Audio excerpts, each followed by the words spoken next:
America और Iran के बीच जंग थमने का नाम नहीं ले रही है। युद्ध विराम के तमाम ऐलान बार बार नाकाम साबित हो रहे हैं। अमेरिका और ईरान दोनों बार पलटवार करने में लगे हुए हैं। हालात इतने तनावपूर्ण है कि संयुक्त राष्ट्र महासचिव ने भी इस पर चिंता जाहिर की है। क्या है पूरा मामला, आइए आपको विस्तार से बताते हैं।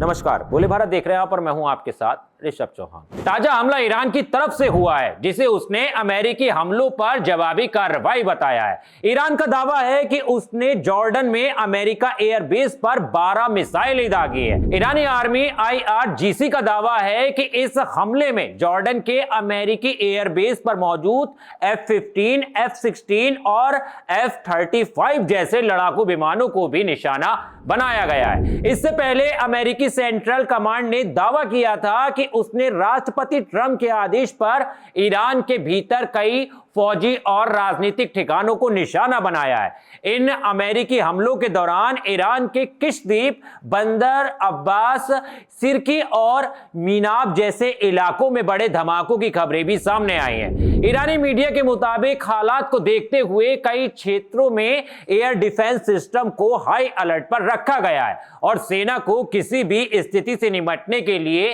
तैयार रहने का निर्देश दिया गया है। ईरान ने जॉर्डन में अमेरिकी ठिकानों पर हमले का दावा इन अमेरिकी हमलों के बाद ही किया है। इसके साथ ही ईरान ने यह धमकी भी दी है कि अमेरिका ने फिर से हमले किए तो उसका जवाब पहले से ज्यादा सख्त होगा। ईरान का दावा है कि उसके पास जवाबी कार्रवाई के लिए कई विकल्प मौजूद हैं और इस इलाके में अमेरिका के कई ठिकाने उनके निशाने पर हैं। संयुक्त राष्ट्र में ईरान के प्रतिनिधि ने भी कहा है कि धमकी, दबाव और फौजी ताकत के जरिए किसी समझौते की उम्मीद नहीं की जा सकती। सुरक्षा को देखते हुए बगदाद में मौजूद अमेरिकी दूतावास ने अपने नागरिकों के लिए खास सुरक्षा एडवाइजरी जारी की है। कुल मिलाकर हालात एक बार फिर सीज फायर की बजाय जंग में तेजी की तरफ बढ़ते नजर आ रहे हैं। संयुक्त राष्ट्र महासचिव एंटोनियो गुटेरेस ने भी इन हालात पर चिंता जाहिर की है। उन्होंने कहा है कि पश्चिम एशिया और गहरे संकट में फंसता जा रहा है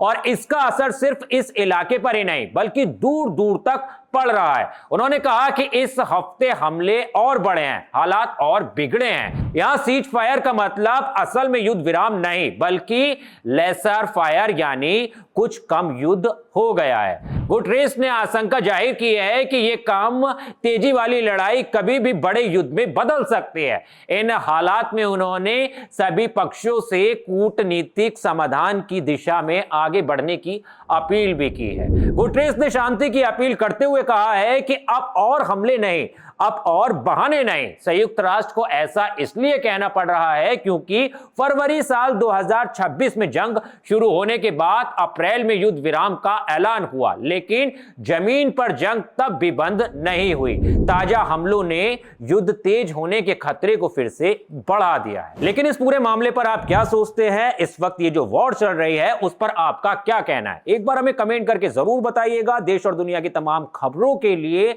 बोले भारत को सब्सक्राइब करना मत भूलिएगा। मिलता हूं आपसे किसी और वीडियो में, तब तक के लिए धन्यवाद।